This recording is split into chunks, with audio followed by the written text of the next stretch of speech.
Chào bạn, mình phát hiện có nhiều khán giả có nêu ra vấn đề về tôn giáo, chủ yếu là những sự khác biệt giữa các tôn giáo và đặc trưng của Phật giáo và Đạo giáo. Mình đoán những vấn đề như vậy là có liên quan đến lịch sử Việt Nam. Theo quan sát của mình, có nhiều người Việt Nam không thích nhà Nguyễn nhiều lắm vì nhà Nguyễn từng có bế quan tỏa cảng làm Việt Nam đánh mất cơ hội học tập từ từng phương Tây sớm hơn. Nhưng có một điều kỳ lạ là sở dĩ nhà Nguyễn bế quan tỏa cảng là vì lo lắng ảnh hưởng của Kitô giáo. Nhưng bây giờ đối với một số người Việt Nam, Kitô giáo có thể đại diện cuộc thực dân phương Tây, đặc biệt là nước Pháp, và nó có xung đột với văn hóa bản xứ, chủ yếu là Phật giáo. Thật ra ở Trung Quốc cũng có một số người có ác cảm với Kitô giáo, nhưng mà mình thấy logic tư duy của họ có một chút lúng túng, tại vì đa số của họ không có tín ngưỡng tôn giáo. Nếu họ có ác cảm với tất cả tôn giáo thì mình có thể thông cảm, nhưng mình không biết tại sao họ chỉ vẹn vẹn có ác cảm với Kitô giáo. Tuy nhiên, nếu mình bắt buộc mình đi thông cảm với họ, mình cũng có thể nhìn thấy tâm trạng ẩn sâu của họ. Đó là phần giáp dân tộc, tại vì Kitô giáo là tôn giáo ngoại lai, cũng có thể đại diện văn minh phương Tây. Cho nên đối với nhiều người Trung Quốc, nếu họ tiếp nhận Kitô giáo thì có nghĩa là họ dừng thua với phương Tây. Tuy nhiên, ý tưởng như vậy rất vớ vẩn. Trong video hồi trước của mình cũng đã có nhắc đến rồi. Văn minh phương Tây mà chúng ta nhìn thấy bây giờ, hình thái của nó là quốc gia dân tộc. Địa vị của chức năng của Kitô giáo, thậm chí có thể nói là bất cứ tôn giáo nào đều đã suy yếu rất nhiều rồi. Đó là vì sao bây giờ có nhiều người Trung Quốc cùng với nhiều người trên thế giới có thể tự xưng mình là không có tôn giáo. Vào ngày xưa, người Trung Quốc ít nhất phải nói mình có niềm tin vào Nho giáo. Cho nên nhiều người Trung Quốc thực sự không muốn dần thua với phương Tây thì biện pháp trực tiếp nên là từ chối xây dựng quốc gia dân tộc, hồi phục chế độ hoàng đế như ngày xưa. Đợi một chút, hình như bây giờ họ có khả năng đang tiến hành theo hướng này. Xin lỗi, mình không nên coi thường họ. Tất nhiên mình chỉ là một người YouTuber nói tiếng Việt ngọng thôi.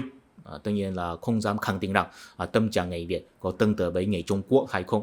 Nhưng mà vì có nhiều khán giả có nêu ra vấn đề về tôn giáo, mình đã là một YouTuber thất bại rồi, không thể làm YouTuber phân lờ vấn đề của khán giả nữa. Cho nên trong video hôm nay, xin đề nghị từ sự khác biệt của tôn giáo truyền thống ở Việt Nam bàn luận đến nguy cơ tín ngưỡng của hiện đại. Thưa quý vị, mình tin rằng nhắc đến tôn giáo truyền thống của Việt Nam thì đa số người đều sẽ nghĩ đến tam giáo, đó là Phật giáo, Đạo giáo và Nho giáo.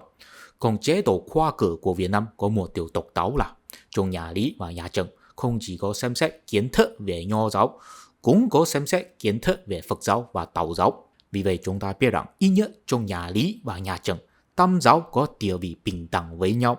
Nhưng mà đến nhà Lê, vì chịu ảnh hưởng của nhà Minh, đối với triều đình, Nho giáo có địa vị cao hơn Phật giáo và Đạo giáo. Mấy bạn chú ý, chế độ khoa cử của nhà Lê là học theo nhà Minh, cụ thể là lấy chú thị của chú Hy về tớ thơ làm sách giáo khoa.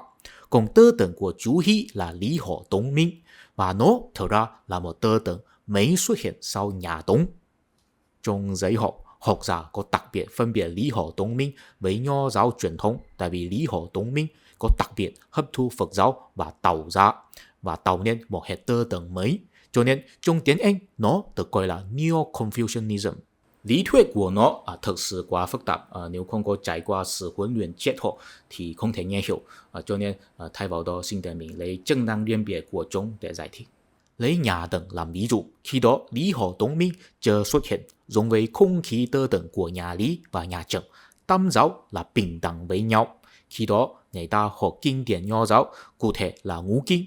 Trong đó, kinh thơ siêu tập văn kiện chính trị cho nhà Tần, kinh thi siêu tập bài thơ, kinh lễ ghi chép lễ phép, kinh xuân thu là lịch sử của các chư hầu quốc, kinh dị thực ra là một triết học lịch sử, cụ thể là sử dụng sự chuyển hóa âm và dâng, tức là sự thay đổi của tính tích cực và tính tiêu cực để giải thích lịch sử.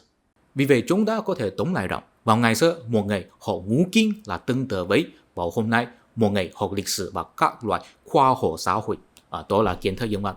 Tuy nhiên bây giờ chúng ta học kiến thức dân văn là vì được xã hội hóa, còn khi đó người ta học kiến thức dân văn là vì muốn quản lý nhà nước. Cho nên Nho giáo là kiến thức chuyên môn dành cho quan liêu hay người thống trị. Khi đó một người ám hiểu Nho giáo sẽ không nhất định thấy Phật giáo và Đạo giáo là mê tín dị đoan. Ví dụ Tần Minh Hoàng từng có chú thích Đạo Đức Kinh. mình cũng đã có giải thích ý tưởng của Đạo Đức Kinh trong video hồi trước rồi. Trong Đạo Đức Kinh có nhiều khái niệm liên quan đến tri thức luận